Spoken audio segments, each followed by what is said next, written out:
Isang kape nga dyan sa kapakibilisan. Kape tayo guys. Ayan. Kape tayo kahit sa mainit na panahon.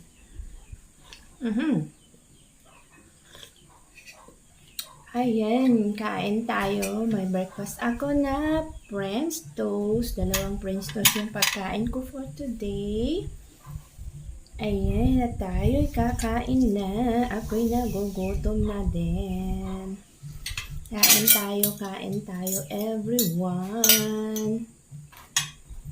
Breakfast ko ay French toast. Kayo, anong pagkain ninyo? Ako ay French toast. Ang pagkain ko for today. Ako'y nagugutom na. Kasi mamaya magpapakain pa ako ng aking mga babies. Kain tayo everyone. Masarap!